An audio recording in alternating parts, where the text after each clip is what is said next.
Verdade, imparcialidade. Começa agora o programa A Hora da Verdade. A apresentação Carlos Frederico Gomes. Olá, amiga assinante, estamos iniciando mais um programa A Hora da Verdade.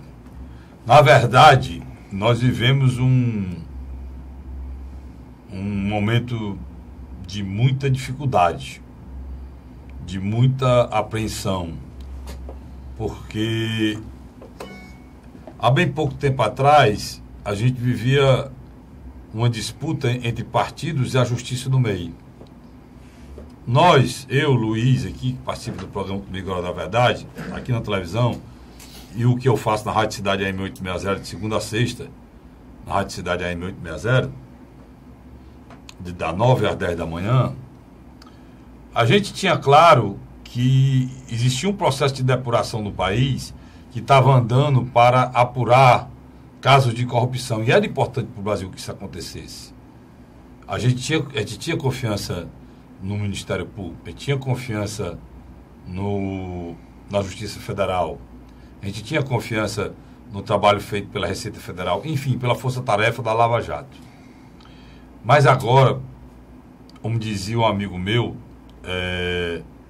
misturou tudo ao ponto de ninguém acreditar mais em coisa alguma. As notícias que estão saindo sobre os julgadores e os denunciadores dos réus e sentenciados não permite que a gente tenha confiança nesses julgadores. Não permite que a gente tenha confiança nesses denunciantes. Não permite que a gente tenha confiança e realmente está sendo feita justiça. No momento em que se levanta a suspeição de amizade, passeio de avião do ministro que assinou a delação do grupo JBS, um dos maiores malfeitores desse país nos últimos 20 anos, não tem dúvida isso. Nos últimos 10 anos que ele agiu mais. Ou está 20 anos que ele começou a trabalhar durante esses 20 anos. Nesses 14 anos do PT, esse grupo JBS, ele partiu de uma merrequinha para um dos maiores grupos empresariais na área de carne do mundo. E eles são o chefe. E mesmo sendo chefe, eles foram liberados. Pensava-se que ele estava na China, ele deu uma entrevista. Pensava-se que ele estava nos Estados Unidos, já está na China. Deu uma entrevista da China. E todo mundo não aceita. Ninguém nesse país aceita essas criaturas estarem soltos diante do que eles fizeram. O rei Midas, o que ele tocava virava ouro. Os irmãos Batista, aonde eles põem o dedo, vira corrupção. Já vou ler aqui uma postagem no meu blog, só rapidamente, de 5 operações da Polícia Federais, todas as 5 provocadas por eles. Em 5 locais diferentes. Aí o homem que assinou a delação está sob suspeita hoje, que é o ministro Fachin, gerando problema, e os ministros do Supremo estão se sobressaindo para tentar salvá-lo e resgatar a imagem dessa pessoa. Vem o julgamento do TSE e foi feito em cima de um pedido do PSDB há 3 anos atrás, quando denunciou que a chapa Dilma Temer foi feita em cima de esquema de corrupção, de lavagem de dinheiro da Petrobras. Se enterra o processo, depois se desenterra o processo, depois o processo é enterrado, para se ganhar tempo, se muda sessões, se viaja para evitar sessões, vai para fora do país para evitar sessão, presidente do tribunal, para que pessoas entrem na compulsória, juízes entrem na compulsória e se possa convocar novos ministros, como foi feito, indicados já pelo réu, que é o Temer que está no poder. E o senhor Michel Temer, que desenterrou, o senhor Gilmar Mendes, desenterrou o processo para afastar Dilma, depois foi o mesmo que não quis mais colocar o processo à frente, porque agora o amigo dele teria assumido a presidente da República. Ou seja, é o Tribunal Camaleão. E o pior de tudo isso, os membros desse tribunal, o TSE, depois eu falo dos outros, eles simplesmente desprezaram as provas colhidas através de trabalho do relator, viajando no Brasil todo, como eu falei aqui, relatei com o Luiz aqui, viajando no Brasil todo, colhendo provas, com diárias de hotel, passagem de avião, paga com o dinheiro do contribuinte, para na hora do julgamento desprezar o que foi feito. Descaradamente, o presidente do tribunal disse, ele foi ver só para avaliar o que estava acontecendo, não era para emitir as provas. O próprio tribunal despreza as provas que ele mandou colher. Nunca tinha visto falar nisso. E por aí vai, não adianta entrar em detalhes desse julgamento. O resultado disso é que a população brasileira tinha uma desconfiança que a justiça era injusta. Hoje, eles abertamente, em todos os canais de rádio, televisão, nas redes sociais, em todo canto, a frase é que a justiça é cega, né? A justiça não é cega, ela é paga. Infelizmente. E essa semana o tribunal amanheceu com coroa de flores. Coroa de flores. Simbolizando ali o enterro dos ministros que votaram para não avaliar as provas substanciais existentes no processo. Pois bem, o mesmo Gilmar Mendes que foi isso, agora está sendo acusado de receber 2.400.000 num esquema de transferência de recursos da JBS para uma fundação que ele tem que funciona na área jurídica e faz congresso, fez o último em abril lá em Lisboa, em que vários políticos, inclusive do Ceará, viajaram e participaram. Eu quero dizer uma coisa para os senhores. Diante de tudo isso, eu me recuso a acreditar em alguma coisa que está sendo feita séria na justiça brasileira. Todo e qualquer processo existir por aí, ele está viciado, ele está incorreto, ele tem motivações e são alheias à justiça. E por isso não são justas. Motivações político-eleitoral, motivações de problemas pessoais, de acusações pessoais. Hoje, o Brasil vive um Temer versus Janot. E essa briga vale tudo. No meio de tudo isso tem um Congresso Nacional inteiro, tem a Justiça, com o Supremo Tribunal Federal, o Superior Tribunal de Justiça e o TSE, e no meio de tudo isso, dessa confusão toda, está a população brasileira, que é vítima num processo em que essas criaturas estão se degladiando, é uma briga de titãs, e o Brasil está afundando, literalmente afundando, mês a mês. Quando a Dilma saiu do poder, eram 12 milhões de desempregados, nós somos para 14, estamos chegando a 15. Não tem, eles estão agarrados no poder. Hoje uma coisa é tão grave, e se eles saírem do poder podem ser presos, e estão agarrados no poder e lutando entre si para ver como é que termina. Eu só espero que eles se lembrem daqui para o final do ano que existe a cidadania, antes que a cidadania canse e esqueça que eles existem. Certo? Porque como isso pode acontecer? No momento em que o cidadão brasileiro não aceitar mais a justiça, não aceitar mais o governo, não aceitar mais a polícia, não aceitar mais os juízes, não aceitar mais as sentenças, como eles não aceitam. A situação do nosso país piorou muito, porque antes tinha pessoas que questionavam a justiça, a maioria estava do lado da justiça. Hoje, o cidadão brasileiro não acredita em justiça alguma. Hoje, o cidadão brasileiro não acredita que a justiça seja limpa, seja justa, porque são fatos demais e provam o contrário. Em cima disso, Luiz, já chamando você aqui para iniciar o nosso processo, nada funciona, nem mesmo uma simples atitude, uma simples determinação do Supremo Tribunal Federal de afastar o senador, como foi a decisão de afastar o senador Aécio Neves, que não foi cumprida pelo presidente da casa, o cearense Eunício Oliveira, presidente do Senado, E ontem, somente hoje, melhor dizendo, ontem não, perdão, somente quarta-feira, sendo mais exato, foi que o nome dele foi retirado do painel e se ventilou a possibilidade de deixarem de pagá-lo, né? E não usar mais, porque o senador afastado, ele nem tem direito a salário, nem carro, e nem tampouco pode ter o nome no painel. Como e até agora não chamaram o suplente. Fizeram esse afastamento, o Luiz lembrou muito bem, mas não preencheram, não chamaram suplente. Não, nós temos hoje só 80 senadores. Nós não temos 81 senadores, nós temos só 80 senadores. Então, quando há um fato como esse, as pessoas não têm ideia da gravidade disso, mas é muito grave. O presidente do Senado, o Senado mais uma vez desobedece uma decisão do Supremo Tribunal Federal. Mais uma vez, né, Luiz? Isso já tinha acontecido com o Renan Calheiros. Totalmente.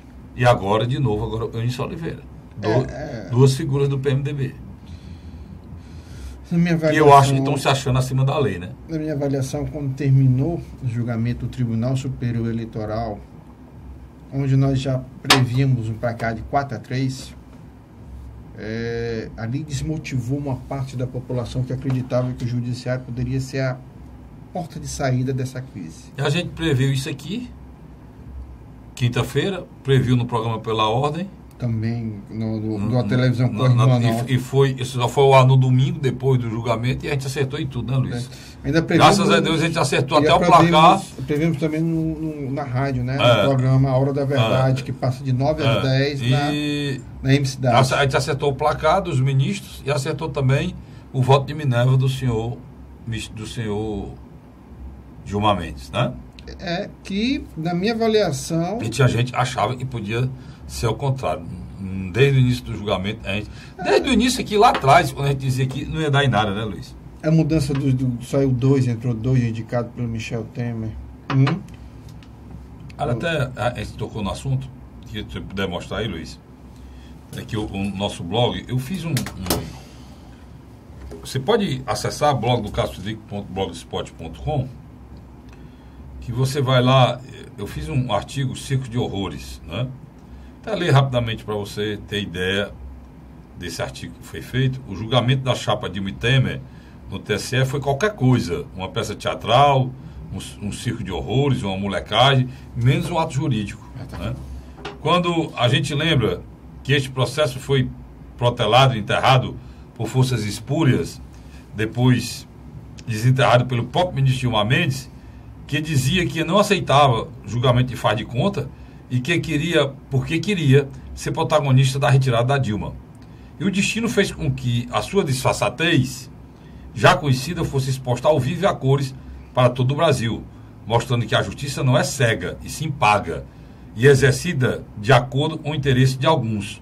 Tanto que julgamentos são adiados para haver aposentadorias compulsórias, para acontecer aposentadorias compulsórias, provocando novas indicações de magistrados coniventes. Nomeações para outros tribunais de parentes dos julgadores são feitas às vésperas do julgamento. Tudo para manter esquema e interesse de bandidos que fazem parte dos 3 poderes e, com suas atitudes, transformam os julgamentos em verdadeiras palhaçadas. Este julgamento da chapa Dilma Temer ousaram chamar de julgamento do século, que virou a palhaçada do século.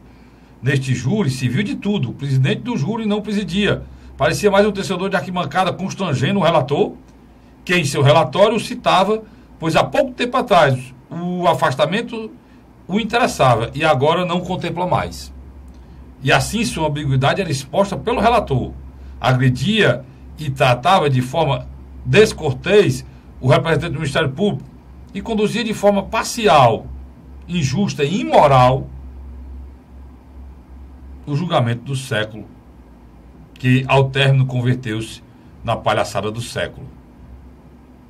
No momento em que os advogados de acusação e de defesa acabam até combinando estratégia para não julgar as provas, pasmem, existentes colhidas durante a diligência do próprio tribunal. No final do tal julgamento do século, só se viu para explicitar a vergonha que é a justiça brasileira. Isso está no meu blog, né, Luiz? No blog do castrofrederico.blogspot.com. blogdocasofrederico.blogspot.com e você vê lá esse artigo. Se você botar no próprio Google, blog do Carlos Frederico, ele já automaticamente já puxa. E me deu um certo trabalho esse artigo, porque eu tive que fazer um resumo. Eu tentei fazer aqui, né? Um resumo desse circo de horrores, né, Luiz? E você ia falando, só para você pegar daí, você ia falando da falta de esperança, né? Do povo brasileiro, da desilusão do povo brasileiro depois desse episódio. Ficou muito claro que existiam dois grupos que se uniram para derrubar a presidente Dilma Rousseff, que era as pessoas que apoiavam Lava Jato e os setores conservadores que estavam se deslocando e se afastando de Dilma Rousseff. Eles se uniram. E lógico também uma parte da oposição que veio junto. Tinha uma parte querendo uma apuração, outra parte indignada foi usada no processo. Sem dúvida, sem dúvida. E outra parte da teoria da conspiração para derrubar o governo, eles queriam mais. Exatamente. A própria Globo, indiscutivelmente, hoje tenta tirar Michel Temer, mas ela já descobriu uma coisa. Michel Temer não é Dilma Rousseff. Isso aí a gente tem que falar. Ela pensou que não tinha saída para ele depois da JPS e ele conseguiu. O Luiz, ele foi 3 vezes presidente da Câmara dos Deputados. Ninguém é presidente daquele lugar 3 vezes com um anjo, não. Não é Corubim, não. Não tem asa, não. É bem diferente do Senado. Não tem asa quem é presidente daquilo. É muito diferente do Senado. É muito diferente do Senado. Quem consegue presidir a Câmara Federal tem que ser, no mínimo, astuto, para não dizer outras coisas aqui. Não, pega os últimos presidentes, né? Eduardo Cunha. Não, se você pegar os últimos presidentes, estão todos presos, cara. É verdade. Não, o que é isso, cara? Você está ficando doido? João Paulo. Vamos lá. O último presidente, Eduardo Cunha, preso. Antes do Eduardo Cunha, Henrique Alves, preso. Agora, semana passada a gente comentou aqui. João Paulo. Antes do Henrique Alves, quem foi? O João Paulo foi preso. João Paulo Cunha foi preso. Antes do João Paulo Cunha... O próprio Michel Temer está numa situação difícil. Não, né? Antes do João Paulo Cunha foi aquele do PT, eu me esqueço o nome, e tá para ser preso a qualquer hora. Eu esqueci o nome dele. Agora me deu um branco. E se você for um pouquinho mais atrás, você vai chegar no Severino. O mais honesto de todos, que foi motivo de chacota, Luiz, foi o Severino. Restaurante. O Severino pediu a propina de 7 mil pro dono da cantina do restaurante. Foi. Tiraram o Severino, acabaram o Severino, caçaram o Severino. Caçaram o Severino. Porque ele pediu muito pouco. 7 mil reais. 7 mil reais por mês pro dono da cantina. O mensalinho. O mensalinho. Você tem ideia. 7 mil reais o Cunha recebia de propina por segundo. Por segundo. O presidente Michel Temer, ele montou uma espécie de semi-parlamentarismo. Ele está em crise, mas ele delegou ao presidente do Congresso, Rodrigo Maia, e ao presidente do Senado, Eunício de Oliveira, total liberdade para colocar o processo das reformas trabalhista, previdência, entre outras, a toque de caixa. Literalmente a toque de caixa. O governo federal, na mão de Michel Temer, ele está liberando recursos, emendas parlamentares, reuniu agora os prefeitos, os governadores, estão liberando dinheiro. Estão fazendo estimativa aí, vai sair 6 milhões de emenda parlamentar para cada deputado que votar na... Fora os 50 bilhões para os estados que vão ser liberados agora. Ele agora está querendo liberar uma grana aí. Não é liberar, não. É prorrogar o pagamento, né, da dívida do BNDES. Né? Na grande realidade, com os governadores. Para a classe política, Michel Temer é um bom presidente. Já que a classe política... Parece que a classe política está colocando. Exatamente. Essa que está aí. Essa classe política, essa casta, que só sobrevive nas tetas da União, eles estão satisfeitos. Michel Temer é isso mesmo. Agora, Luiz, vamos para uma coisa para aqui. A população, falta saúde, falta educação. Ele não se lembra que ele não governa. Esse presidente, ele é daquela máxima dos políticos, ele pensa que o sistema existe para eles. Que o sistema se resume a atendê-los. Ele não se lembra que todo o arcabouço jurídico brasileiro, nesse sistema carcomido desse modo de governar do nosso país, nesse sistema presidencialista de coalizão, como diz o Luiz, em que ninguém sabe se é presidencialismo, se é semipresidencialismo, enfim, se é parlamentarismo. Se é parlamentarismo, nessa nojeira que montava em cima desse TPI do Montesquieu, executivo, legislativo e judiciário, em cima de tudo isso que a gente está vendo aí, dentro dessa estrutura montada, tudo isso foi feito e pensado, os poderes, até mesmo aquele prédio igual da ONU para o TSE, um prédio tamanho da ONU, só para funcionar o TSE, por Gilmar Mendes fazer aquelas manobras espetaculares de canalice lá no TSE, tudo isso aí foi montado para atender a cidadania, cara. O Carlos. Isso não foi montado para atender o político em si próprio mesmo.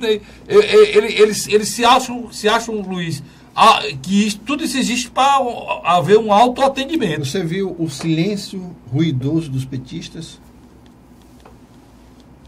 Por que livrou Dilma Rousseff? Não, só apareceu uma figura.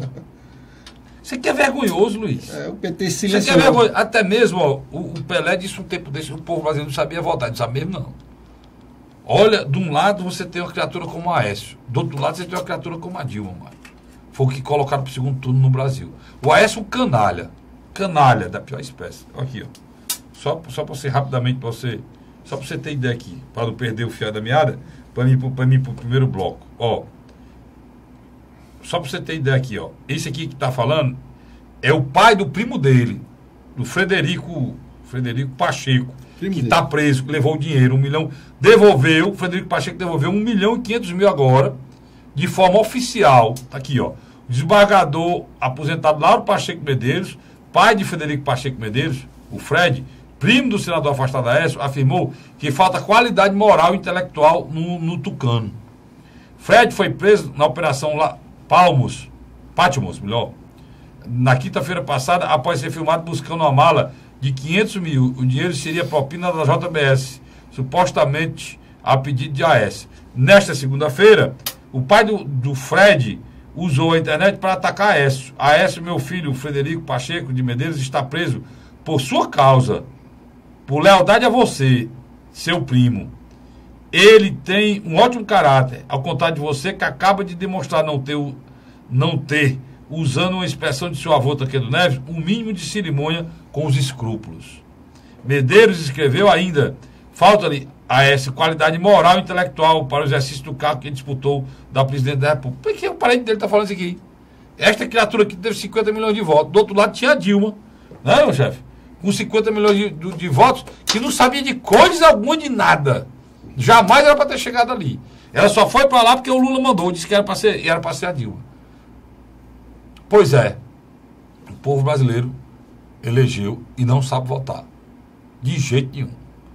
Já vai voltar, vou para o intervalo, volto já, falando com o Luiz aqui, justamente dessa eleição de 2014, em que a população não conseguiu identificar o que seria correto para o nosso país. Porque elegeram um presidente que não conseguiu 170 votos para se manter no poder. Né, Luiz?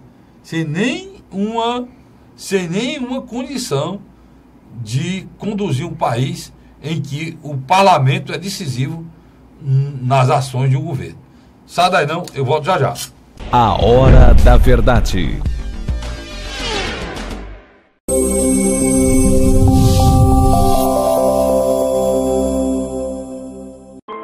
A Assembleia Legislativa começou a campanha Ceará Sem Drogas. A discussão vai ser levada para todo o estado, prevenindo a população e buscando soluções para resolver o problema. Participe da campanha. Juntos ficamos mais fortes para combater essa verdadeira tragédia que destrói famílias, futuro e muitas vezes a própria vida. Ceará Sem Drogas, uma luta de todos nós. Assembleia Legislativa do Estado do Ceará. José de Arimateia, Uruoca.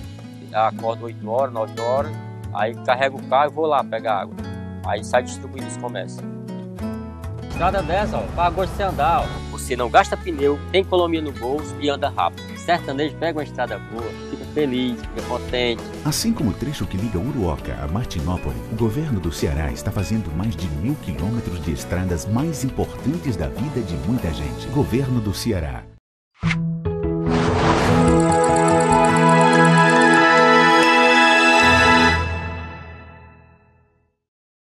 A Hora da Verdade. Estamos de volta agora com com o segundo bloco do nosso programa A Hora da Verdade. Queria terminar o programa. Eu senti. Nós estou voltando agora com o segundo bloco do nosso programa A Hora da Verdade. Eu entrei nesse assunto para falar. O Luiz disse que eles estão trabalhando só para eles, né? E eu estava me lembrando, eu tinha dito ao Luiz, tanto no programa passado como esse, que o homem está sangrando, né? Está sangrando e depois de um problema vem outro. Mas parece que tem alguém que está conseguindo coalhar esse sangue. Porque, Luiz, a história da denúncia do procurador para o Supremo, pedindo ele vire réu naquele processo da mala do deputado, meu nome? Não sei o que, Flores. Aquele deputado que não gostou de raspar a cabeça dele. Cara, essa decisão, para poder o presidente virar réu, vai para a Câmara, para a Câmara do Deputado. Por que para a Câmara do Deputado, não o Senado? Quem representa a representatividade popular, ela é julgada na Câmara, não é no Senado, né? Então, isso é uma questão de um presidente, é um afastamento de um presidente. Por isso que o impeachment vai primeiro para lá. Por isso que o afastamento o Tribunal de Contas da União é ligado ao Legislativo. Isso. Então, vamos lá. Esse processo, o presidente só vai poder ser processado e virar réu se a Câmara autorizar. Certo? Igual como foi com o impeachment. Só que o presidente precisa de 172 votos e já tem, Luiz. Já tem 220, cara. Não, hoje o Michel Temer... Então, aquele afastamento que tu falou... Não, o Michel Temer, o maior perigo que ele tinha, por incrível que pareça, era o Tribunal Superior Eleitoral. É que ganhou por um voto, o voto de Minerva do presidente. Sabe, ali era o maior perigo que ele tinha. No Congresso, tanto o Rodrigo Maia como o Eunice de Oliveira estão hoje no mar de rosa. Aprova tudo. Qualidade. Rapaz, você tem uma ideia? Não importa o que ele tenha feito ou tenha deixado de fazer. Não importa a gravidade do que aconteceu ou vem acontecendo no Palácio. O que vale é o poder. E os dois presidentes, tanto do lado como do outro, estão dispostos a manter o por cima de pau e pedra, né? O senador Tasso Gereissati, presidente interino do PSDB Nacional, reuniu a agremiação agora nesse início de semana. A montanha pariu um rato, né? Foi feito um zoado, um estrondo, e quando foram descobrir, a montanha tinha parido simplesmente um rato. Você valorizou muito essa reunião. Eu fiquei calado você falando, mas você valorizou demais. Mas o que aconteceu nessa reunião? Ficou demonstrado que os governadores, com exceção do governo do Pará, são a favor da permanência no governo Michel Temer. Diga os governadores do PSDB. Vamos lá. Os mais conhecidos: Beto Richa, do Paraná. Péssimo. Geraldo Alckmin, de São Paulo. Vinha bem, mas se acabou. Eu botaria mais esses dois como principais. Tem mais, não? Tem mais. Mas, tem o Marcondes Perillo, de Goiás. Esse aí, eu acho que no dia que ele sair do poder, eu acho que é preso. Ele está numa situação complicada, tanto na JBS como no Odebrecht. No Nordeste, quem é que tem? Não, no Nordeste, se não me engano, nós não temos governador do PSDB, não. Então, Carlos Frederico, o que aconteceu na minha avaliação? O senador Tasso Gereissati deixou que Geraldo Alckmin e o prefeito de São Paulo, João Dória, fossem fazer a defesa do governo Michel Temer. Enquanto isso, a bancada de deputados federais pedia ruptura. Mas não houve. No fato, não houve nada. O PSDB continua agarrado com a rapadura. 4 ministérios. 4 ministérios agarrado com a rapadura. O grande problema dele é que ele quer, na hora do apagar da luz do governo, ele ter o poder de passagem, né? Ele quer ter o poder de passagem. Fim do governo e o governo que vai sair tem o PSDB como a bola da vez, né? Ele quer, por aí mesmo. É o grau de influência que ele quer. Vai ter o PSDB. Você resumiu muito bem. O poder de passagem de poder. Ele quer ter a força do governo, a máquina do governo, numa possível candidatura do PSDB. O bloco... E neutralizar o PMDB logo de mão cheia, né? O bloco PMDB e PSDB, ele funciona da seguinte maneira. A essência da área econômica desse governo é tucana. Total. Não. O governo que existe é a área econômica, Luiz. Tucana. Na realidade, o Michel Temer se resume, sabe o quê? A ser um articulador político. Competente. Pronto. Ele é o articulador político. Ele nem exerce o poder. O poder é exercido pelo Meirelles. E você precisa saber disso, irmão. O poder nesse país... E aí é quando a gente tem que rever, Luiz, os conceitos sociológicos de esquerda e direita. Sem dúvida. E porque aqui a gente fica numa discussão imbecil, sabe? De usar uma palavra difícil aqui, que o Luiz conhece, de idiosincrasias, né? Besterol de primeira qualidade nesse país, discussão sem rumo. Sem sentido. Eu usava muito um personagem do chicanismo. São discussão de churumelas, né? Não venha com churumela, lembra aquele personagem? Pois é. Essa discussão, Luiz, ela é feita em cima de pseudas ideologias que não existem mais, em cima de o governo de esquerda como o governo Lula, que foi o governo que deu mais dinheiro para os bancos da história do país, né? Então, para a indústria. Mas essa discussão é preciso que se tire desse fio somente o que é essência, o que é essencial dessa discussão de esquerda e de direita.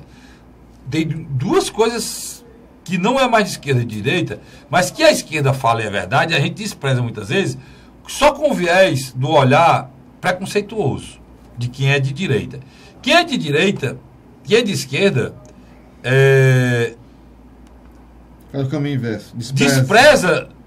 Quem é a gente de esquerda despreza certa vez.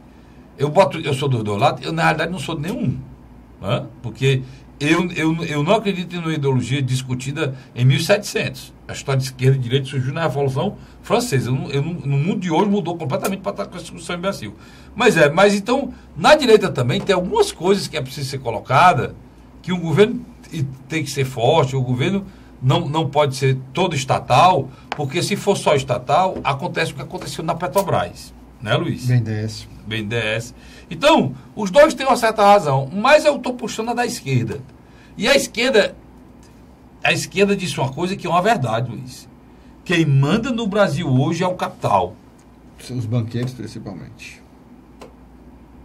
Toda a equipe econômica do governo Michel Temer é oriunda do setor privado. Toda ela. É o próprio... Manda tanto, sabe quem acabou de ser inocentado daquele processo lá da Operação Zelote? O presidente do Bradesco, Trabuca, foi inocentado. Primeiro a ser inocentado. Tem eleição no ano que vem. Quem manda são eles. Tem eleição. Então, o que acontece hoje, Michel Temer não é presidente desse país, não. O presidente desse país... Ele é o síndico, né? É o síndico. O presidente desse país é... Henrique Meirelles. Que é ele que manda. Ele não manda em nada. Ele é o cara que eles escolheram para mandar no Brasil. Só isso, mais nada. Ele é o cara que tem a confiança. Por que é que não houve um desastre econômico no Brasil ainda, Luiz? Com toda essa incerteza. Existem diretrizes hoje, administrativas. Primeiro, que o Henrique Meirelles tem ainda o controle. Segundo, que aí é que a direita não dá e eu dou. O Brasil, nesses últimos anos, começou com o Itamar e o Lula manteve, nós temos que respeitar. O Brasil conseguiu fazer reservas. O Brasil... Por que não está tendo a crise grande? Porque o Brasil tem 300 bilhões de reserva.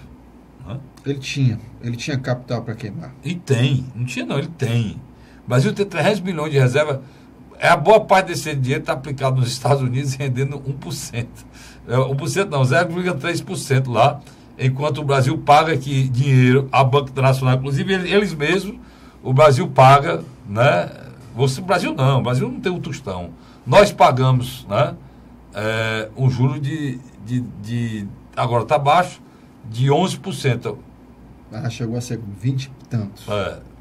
Lá é 0,25%, menos de 1% ao ano. Aqui, hoje está 11%, há bem pouco tempo atrás já estava 15%. Eu estou falando da taxa Selic. Estou falando desse juro que você paga 400% ao ano, não. Do cartão de crédito, não. Do cartão de crédito, não. Aí é muito pior. Pois é, quem manda é eles, Luiz. Sem dúvida. O governo Michel Temer... Quem manda não é eles, não, são eles. O governo Michel Temer ele sabe que findará impopular. Ele é um governo impopular. Não tem como ser mais impopular do que é. Então, o que acontece? Por isso que essa reforma trabalhista, essa reforma previdenciária, vai ser feita. a reforma tributária que também está sendo construída e a gente nem está reparando, né? Essa conversa com o governador pode ser que esteja sendo construída mesmo. Vai ser feita, né, Luiz? Vai ser feita. Vai ser feita por cima de pau e pedra, passando por cima do direito de todo mundo, porque só ele pode fazer. Até mesmo um governo que se elege com a vontade popular, mal ganha a eleição, não vai tomar atitudes amargas contra quem o elegeu, né? Não, todo saco de maldade será feito agora. Porque na realidade Maquiavel dizia que esse saco de maldade que Luiz fala aí, ele tem que ser feito no início e de uma vez, para que possa passar. A bondade é dose homeopática. E no início, né? E depois você vai soltando as bondades, né? Em dose homeopática. Até convencer que passou, já é passado, não existe mais, né? E agora vamos tirar o chapéu, né? O governador Camilo Santana tem conseguido levar a máquina administrativa do governo do estado, mesmo a duras penas, a funcionar, né? Você pega o caso do Rio Grande do Sul, você pega o caso Luiz, do o governador está pagando agora de 1º de junho, 13º. Que bom. Mudou nada. Me admira o Partido dos Trabalhadores não apoiar um governador que, por cima de uma crise dessa, está conseguindo mostrar uma solidez administrativa muito importante. E contratando, né? E contratando policial, Médicos, aumentando o raio, contratando médico, enfermeiro. Quer dizer, eu me admiro que o próprio partido, né, Luiz? E vem do desgaste violento, ainda não apoia o governador nesse processo. Mas voltando aqui para a nossa seara nós não estamos discutindo mais denúncia, Luiz, aqui não. A gente não discute mais isso não, repetindo o que eu disse no início do programa, a gente não acredita mais nisso. As pessoas que acusam, as pessoas que denunciam, a gente aprendeu nesse processo, Luiz, já vem no tempo, todas elas não têm nenhuma isenção. E, infelizmente, até no Ministério Público. Todos contaminados. Até no Ministério Público. O Janot, hoje, ele está tomando decisões em cima do fígado dele. Né? E isso não é vai até outubro, né? Isso não é justiça, até setembro, né? Setembro. Outubro, Isso não é justiça. Justiça não funciona assim. Né? A justiça, aquela faixa nos olhos daquela senhora que representa a justiça, a balança é a igualdade entre os homens. A faixa nos olhos é para dizer que ela julga sem saber quem é a pessoa. A lei, ela teria que ser igual para todos, mas não é. Os irmãos da JBS estão aonde? Então, um está aqui no Brasil, né? O outro passeando na China, Estados Unidos, e o Marcelo está onde, Odebrecht? Está preso. Preso. Você quer me convencer o Eike Batista está com tornozeleira que o Marcelo Odebrecht fez mais mal ao Brasil do que os irmãos JBS? Isso não existe. E o Marcelo Odebrecht é para estar preso. Agora, os irmãos Batista também. Na mesma série de preferência. Se não, solte o Marcelo Odebrecht. Porque já é uma prisão preventiva de mais de 2 anos, né, Luiz? É 2 pesos, 2 medidas, né? Aí no processo. Tem muita gente que está questionando. Muita coisa errada. Olha, o direito do Brasil ele foi destruído. Né? E cada dia que passa mais, a gente fica mais triste com o que está acontecendo. Agora eu não entendo. Sérgio Cabral preso e outras pessoas soltas. Pois é. Não. O TSE aqui. Tem uma matéria aqui no meu blog. Eu só rapidamente, para você ter uma ideia, eu disse no início, onde a JBS põe o dedo, é igual o Rei Midas, né? O Rei Midas, onde botar a mão, pegasse uma caneta no copo desse, virava ouro. Pois eles aqui viram corrupção. FGTS, os donos da JBS admitem que pagaram propina a ex-deputado Eduardo Cunha para obter recursos do Fundo de Investimento do FGTS para a Eldorado Celulose, outra empresa deles. A Polícia Federal investiga o caso desde julho de 2006. Caixa Econômica. Em janeiro, a Polícia Federal começou a investigar empréstimo da Caixa Econômica Federal para negócio do irmão Batista e suas ligações com Eduardo Cunha, o ex-ministro Gedel Vieira. Carne fraca. Em março, a Polícia Federal deflagrou a Operação Carne Fraca, que investiga suspeito e a JBF e outros frigoríficos pagaram propina a fiscal do Ministério da Agricultura. BNDES. A Polícia Federal também investiga os investimentos do BNDES da JBS. Jorge Batista afirma que pagou propina ao ex-ministro Guido Mantega para acelerar os investimentos. É em tudo que vocês vão pôr o dedo, meu chefe. E tem mais, isso aqui é só o início. Né? O Brasil, cara, vive um momento difícil. A gente quer que isso seja apurado, ao mesmo tempo a gente não acredita em quem denuncia. Porque coisa mais grave que isso não tem, e quem denunciou, Luiz, fez o escândalo de delação, mandaram os caras passear, bicho. Não tem muita moral. Aí aqui no Brasil agora é o estado policialesco. Resolveram denunciar o governo do Ceará de 2006, cara. Doutor Lúcio Alcântara, homem de bem, todo mundo sabe. Foram falar lá de uma coisa do Leão Montezuma com outro lá da Sohidra, na adução do canal do trabalhador. Nós estamos precisando de outro canal. Pois eu estou dizendo para vocês, Ministério Público, voltem no Tasso para ver a questão da Coelce.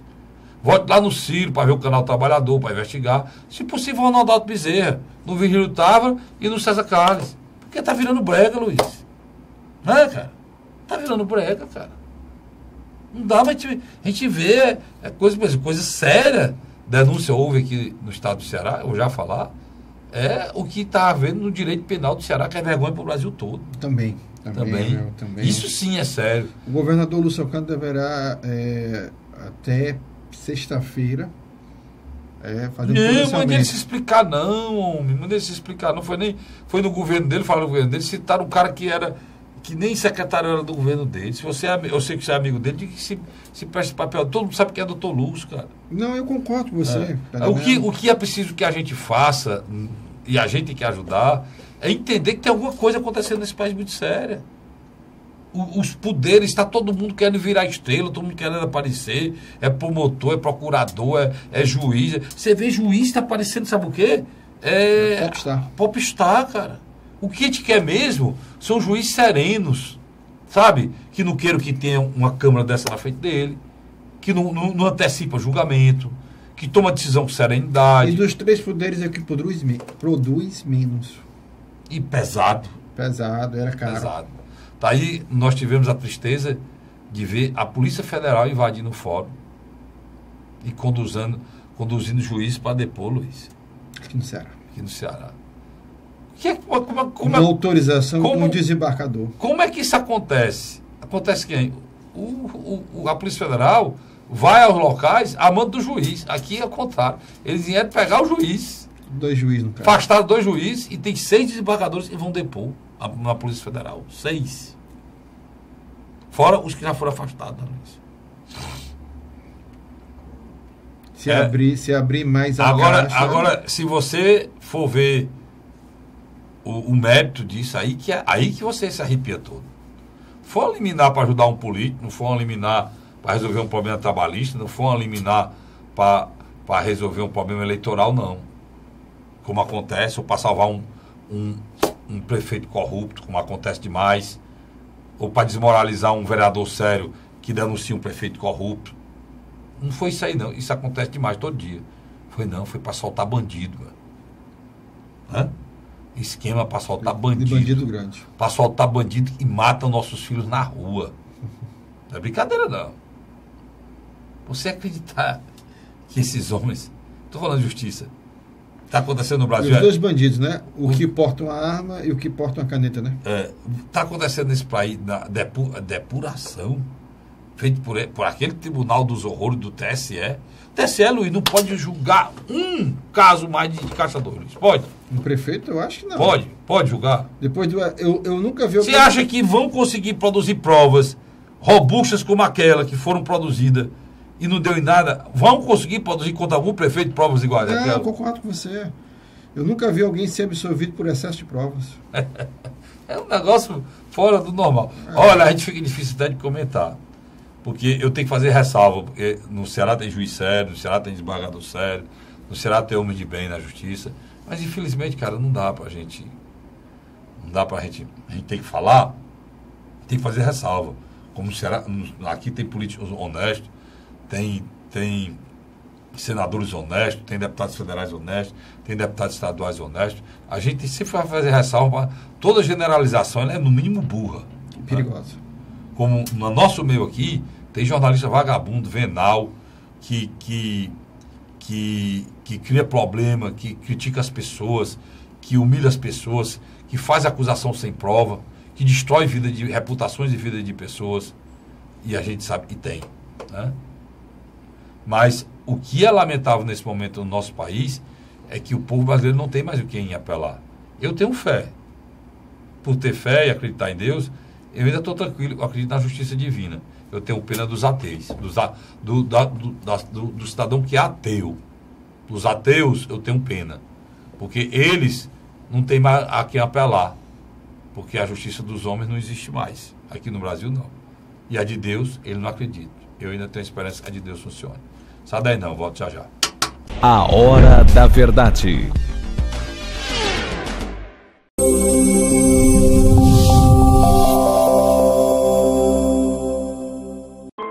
A Assembleia Legislativa começou a campanha Ceará Sem Drogas. A discussão vai ser levada para todo o estado, prevenindo a população e buscando soluções para resolver o problema. Participe da campanha. Juntos ficamos mais fortes para combater essa verdadeira tragédia que destrói famílias, futuro e muitas vezes a própria vida. Ceará Sem Drogas, uma luta de todos nós. Assembleia Legislativa do Estado do Ceará. José de Arimateia, Uruoca. Acordo 8 horas, 9 horas, aí carrego o carro e vou lá pegar água. Aí sai distribuindo os comércios.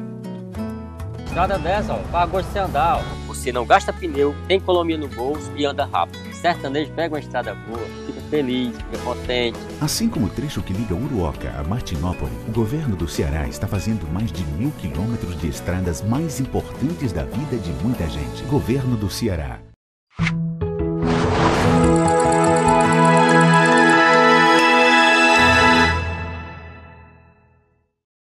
A Hora da Verdade.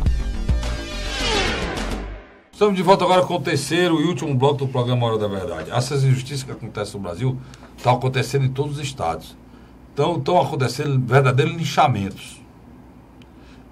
Então, existe uma máxima no Brasil hoje: todo mundo é ladrão. Até que se prove ao contrário. Você já ouviu essa frase. Mas ela é o inverso. Né? A frase é: todo mundo é honesto até que se prove o contrário. Aqui no Brasil todo mundo é ladrão até que se prove o contrário. E tem muita gente que quer que isso funcione. Porque existem pessoas denunciadas, que estão denunciadas, e quer que todo mundo seja ladrão igual a eles. Né? E está acontecendo hoje no Ceará um linchamento político do ex-governador Cid Gomes.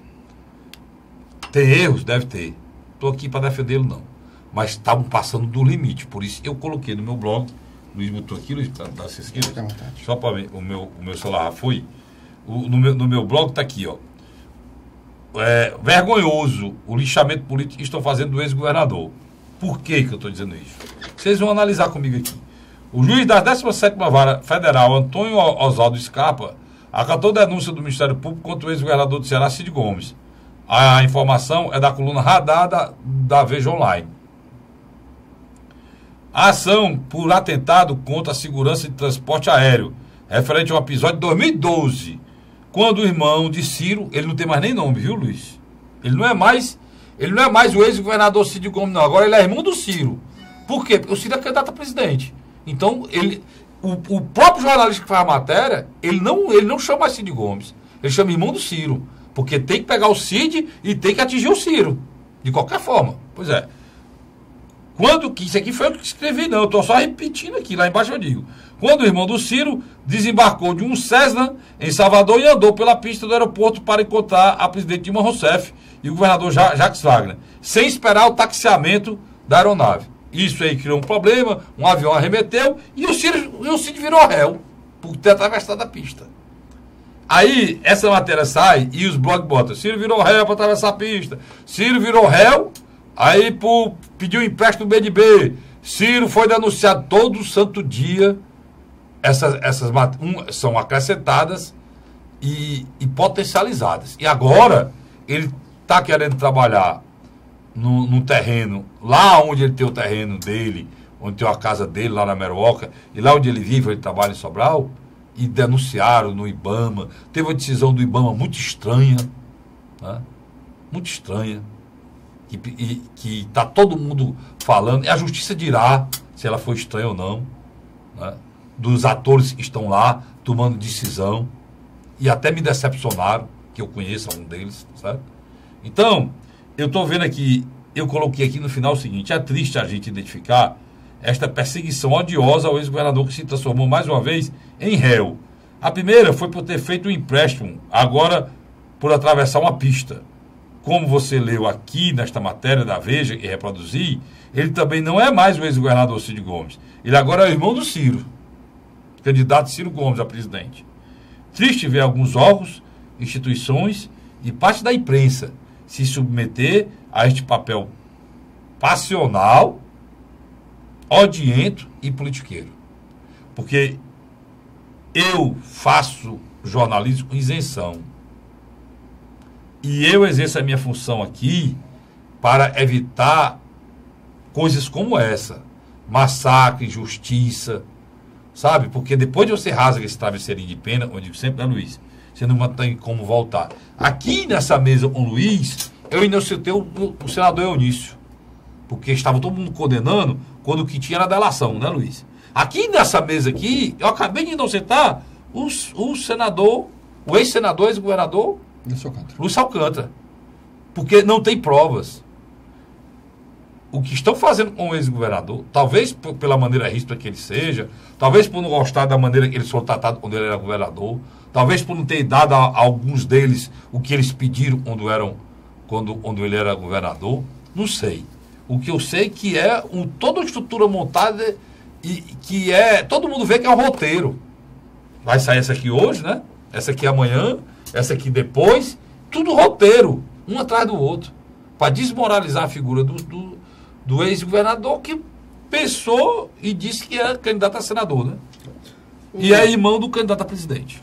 O ex-governador Cid Gomes, na época que ele cumpria seu mandato de 8 anos, ele pecou. E você vai concordar comigo. Pode falar à vontade, Luiz. Ele é um excelente administrador. Na minha avaliação, depois de Virgílio Távora, Tasso Gereissati, você pode colocar ele nesse mesmo quadro, como um gestor que demarcou a história política do Ceará. E administrativa, principalmente. Administrativa. Já se fala... O que ele fez na área de educação... Não, isso aí já... Ele tem lados positivos muito fortes. Tanto ele que teve uma derrota, que eu diga, né? Ele teve uma derrota grande na área de segurança. Essa foi a maior derrota dele. Mas o que aconteceu? Eu, em 2013, discuti... Eu escrevi um artigo que o Leomar de Lima reproduziu, que eu dizia: Cid, você não está bem nas redes sociais ou nas mídias. Durante os 8 anos dele, ele deixou muito de lado isso.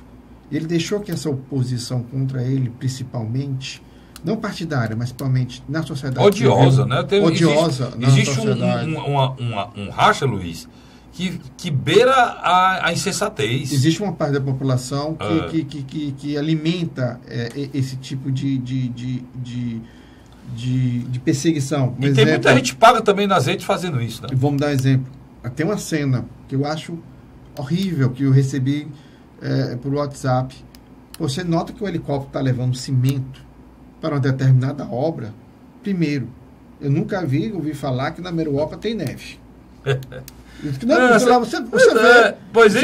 Aquele helicóptero está naquela denúncia nojenta lá da coisa. Aquilo ali é nojento, cara. Você tem... Aí você vê o cara vai comprar o terreno, só o custo de um helicóptero desse aí vale quase a obra inteira lá. Então, o ex-governador Cid Gomes... É vergonhoso. É imoral esse tipo de coisa. O ex-governador Cid Gomes, ele pecou. Ele sempre era para ter mantido uma equipe de mídia, tanto que na época ele era governador, como agora como ex-governador, sempre alimentando e falando um pouco do homem público que ele é, porque ele não pode mais retornar ao campo privado, não dá. Não dá. Todas as ações dele, por exemplo, essa questão da Meruoca é no campo privado dele como empresário. Mas ele é um cidadão, mas você tem que sobreviver. Não, eu concordo com você. Olha, um juiz aceitou uma denúncia porque o cara fez um empréstimo e dizer que esse empréstimo talvez não era o valor, e recebeu não o valor das garantias, tem que avaliar as garantias. Isso é uma coisa do banco, o banco tem que avaliar. Eu posso aí o cara depois bota que não, isso era para ter sido feito, isso não era para ter sido de forma, tem influência. Olharam se o dinheiro foi gasto, fiscalizaram se foi gasto onde mandou. Não, ninguém perguntou isso. Perguntaram se já está no momento de ressarcimento e esses pagamentos estão sendo feitos. Deixa eu colocar de outra maneira para você. Quando nas redes sociais, nas mídias tradicionais, Cid Gomes era atacado no seu governo, a gestão dele o defendia. Agora não. Agora, como um homem no espaço privado, o montante do ataque é muito grande. E a resposta dele não acompanha o mesmo ritmo. O que precisa ser explicado, e aí, que vocês vão sempre ver aqui nesse programa, aí ele tem que explicar é a delação da JBS. Essa sim. Ele já tomou o primeiro passo. Tomou, explicar, e a justiça vai dizer com o tempo se ele é réu ou não. Agora, fazer esse tipo de jogo político que está sendo feito no estado de Ceará. Mas a Assembleia Legislativa, Luiz, está dando uma demonstração vergonhosa, cara. A discussão do TCM. Olha, Luiz, houve uma chacina agora. Teve aquela chacina lá. Os corpos ainda estão quentes. Teve a chacina do Eusébio, né? Não foi? Exatamente. Do Porto das Dunas. Agora, houve uma no Horizonte. No meio da chacina morreu uma criança de 3 anos. Os corpos nem esfriaram, né? Isso não foi nem discutido na Assembleia. Não foi. Na Assembleia só se discute TCM. Explicar aqui o telespectador. Só TCM. Só TCM. Existe... porque lá agora a República do Tauá brigando. República do Tauá. E o pior de tudo, cara, é que todo mundo entra nesse... Eu não nesse barco não. Eu nesse barco por quê? Esse barco, primeiro, aí já é o erro do Ferreira Gomes, eu vou falar. Pensar em acabar com o tribunal por causa de uma querela pessoal. Um erro. O tribunal, na realidade, ele existe, ele funciona. Perfeito. Agora... Ele tinha um estatuto. Funciona. Não era para ter, não. Não era para ter, não. Não era para ter, não. Ele só tem 4 estados que tem, vários não tem, não.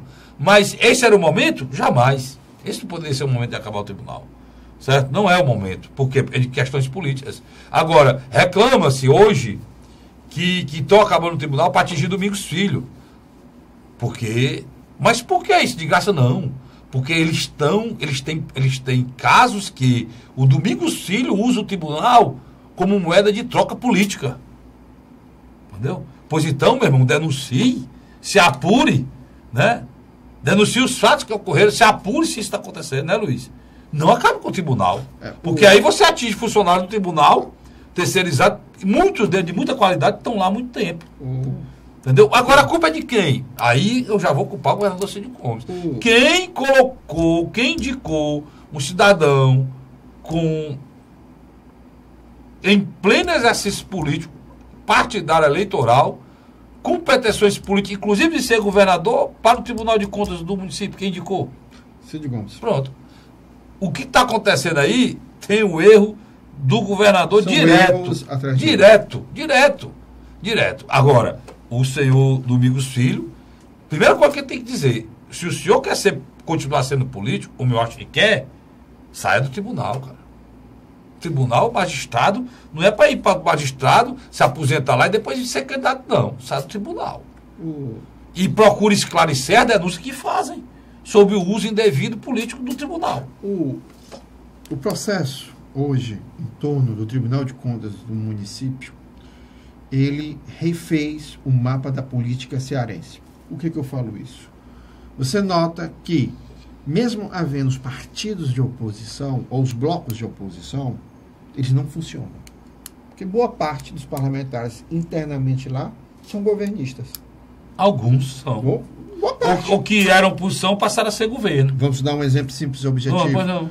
PMDB, PMB e PSD. É o bloco que deu confusão. Só tem 2.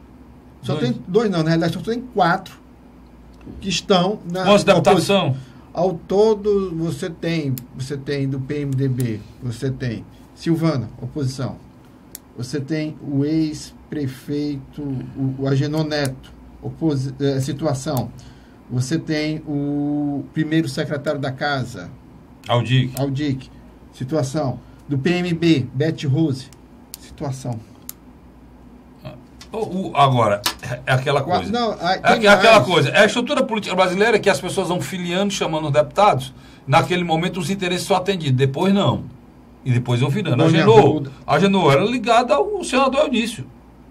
Depois da eleição da mesa, rompeu, brigou, saiu. Aldic Mota era ligado ao senador Eunício. O senador Eunício se juntou com o arqui-inimigo do Aldic. Que é quem? Na eleição da mesa. Quem é o arqui-inimigo do Aldic? Foi o homem que fez o Aldic? Quem é? Era o próprio Domingos, que estava como magistrado operando diretamente na eleição da mesa. Exatamente. Que não era para estar, e estava. Pronto. Aí o Aldic pegou, vocês querem se juntar com ele? Como é que eu vou puxar para dessa contra o meu inimigo? Rompeu, saiu. Você está colocando. Agora a doutora Silvana. E hoje teve um mal-estar. Tomás Holanda saiu. Teve um mal-estar enorme entre a doutora Silvana e o Daniel Oliveira. Sim, que também saiu. Qual é o problema? O cidadão brasileiro... O Tomás Holanda saiu do PPS, foi para o PMDB e retornou ao PPS. O cidadão brasileiro, o cidadão cearense, e o brasileiro lá em cima, tem nada com aquela exclamação lá em cima, nem o cearense não. Ninguém quer saber dessa briguinha de vocês. Que é que o TCM mexe na vida de um cidadão em nada? Até mesmo essa mentira. Uma mentira. História de fiscalização. Mentira. Eu fui vereador no município do interior e vi como é o grau de fiscalização do TCM. Para que serve o grau de fiscalização do TCM? Eu fui humilhado. As coisas que eu denunciei só foram apuradas porque não tinha como deixar de ser. E na época tinha um homem sério lá, doutor Valdir Pessoa. Né? Tinha, governador sério. Foi secretário de Agricultura. Tinha um homem sério, ainda era melhor. Agora, dizer que o TCM serve na vida de ninguém. Vocês estão discutindo TCM, Luiz? Eles estão discutindo TCM enquanto o povo cearense está em milhões de problemas, cara. Milhões. O povo do Ceará hoje vive acuado com a violência, cara.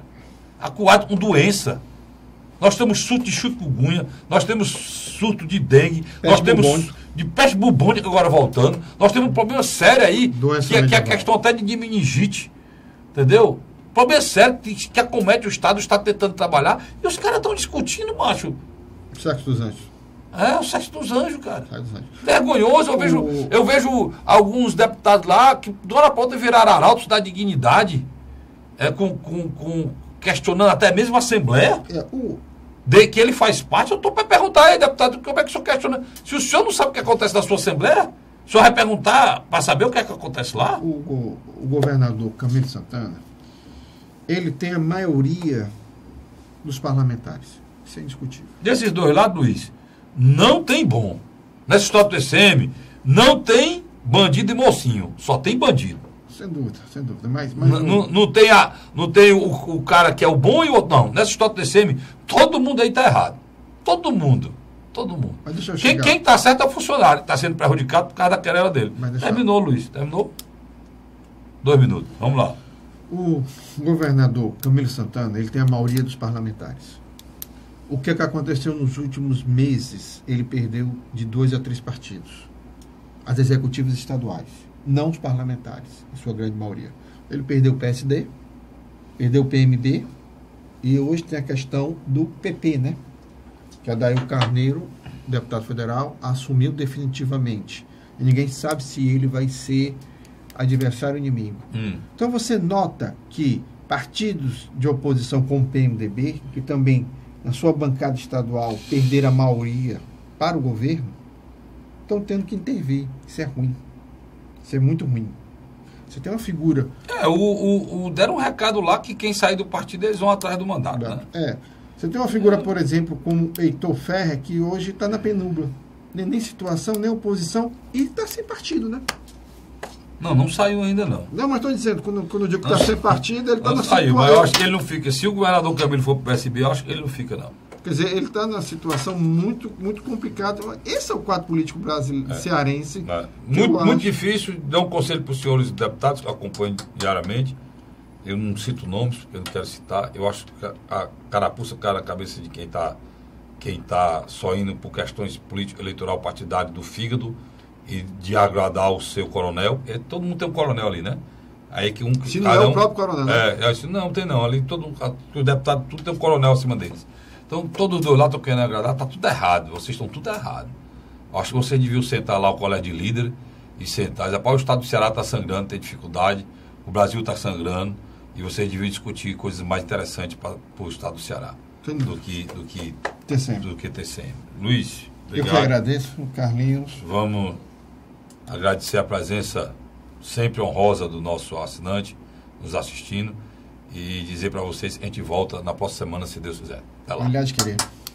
Verdade, imparcialidade. Começa agora o programa A Hora da Verdade. Apresentação: Carlos Frederico Gomes.